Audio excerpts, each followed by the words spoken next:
भगवान पर विश्वास बिल्कुल उस बच्चे की तरह को जिसको हवा में उछालने पर वो हंसता है, डरता नहीं, क्योंकि वो जानता है कि आप उसे गिरने नहीं दोगे। सेवा सबकी कीजिए, मगर आशा किसी से मत रखिए, क्योंकि सेवा का सही मूल्य भगवान ही दे सकते हैं, इंसान नहीं। नीयत साफ हो तो एक लोटा जल भी कबूल है, वरना दिखावे के तो 56 भोग भी फिजूल है। हे कृष्ण, तेरे सिवा कहाँ मिलता है कोई समझाने वाले, जो भी मिलता है बस समझा कर चला जाता है। हमेशा सपने बड़े से बड़े देखो, चांद ना मिला तो क्या हुआ, आसमान तक तो पहुंचेंगे ही। भगवान के फैसले पर कभी शक मत करना, अगर सजा मिल रही है तो कोई गलती अवश्य हुई होगी। अगर आप सही हो तो कुछ भी सही साबित करने की कोशिश मत करना, बस सही बने रहो। गवाही खुद वक्त दे देगा। वहां बैठकर रोना बहुत सुकून देता है, जहाँ कृष्ण के सिवा कोई और सुनने वाला ना हो। जितना इंतजार वो आपसे करवा रहा है, वक्त आने पर वो इतना देगा कि संभाल भी नहीं पाओगे। मित्रता आवश्यक है, संबंध भी आवश्यक है, परंतु जीवन की हर कठिन परिस्थिति ये दर्शाती है कि अकेले रहना भी आवश्यक है। हम बड़े नहीं, हमारे पीछे जो ताकत है वो बड़ी है।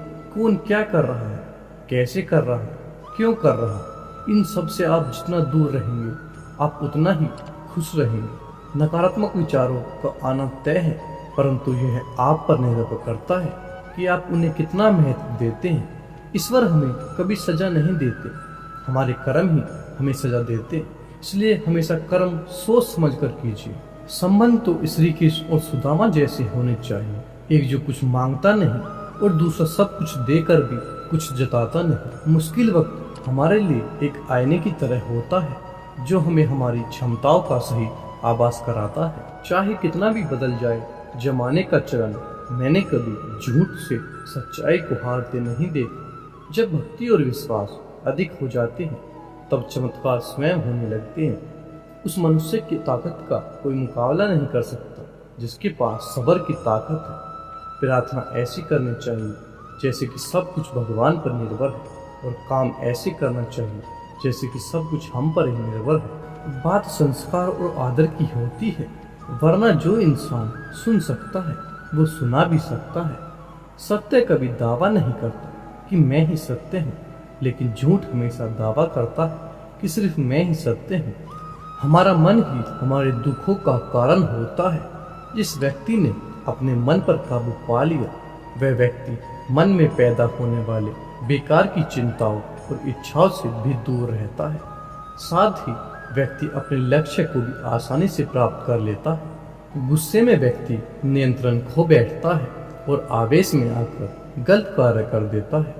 यहाँ तक कि कभी कभी गुस्से में व्यक्ति खुद का अहित कर बैठता है। गीता में श्री कृष्ण ने बताया है कि क्रोध को खुद पर हावी नहीं होने देना चाहिए। यदि गुस्सा आए तो स्वयं को शांत रखने का प्रयास करें।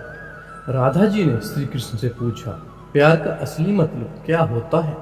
श्री कृष्ण ने हंसकर कहा, जहाँ मतलब होता है वहाँ प्यार ही कहाँ होता है। मनुष्य का समस्त निर्माण उसके विश्वास के फलस्वरूप होता है। जैसा वह सोचता है उसी के अनुरूप वह बनता है। राधा कृष्ण का मिलना तो एक बहाना था, दुनिया को प्यार का सही मतलब समझाना था। इस संसार में कुछ भी स्थायी नहीं, संतुष्ट मन इस विश्व का सबसे बड़ा धन है। कर्म किए जाओ, फल की चिंता मत करो। भगवान प्रत्येक वस्तु में है, प्रत्येक जीव में मौजूद है। आत्मा अमर है, इसलिए मरने की चिंता मत करो। आत्मा का अंतिम लक्ष्य परमात्मा से मिल जाना होता है। इंसान नहीं, उसका मन ही उसका दोस्त या दुश्मन होता है।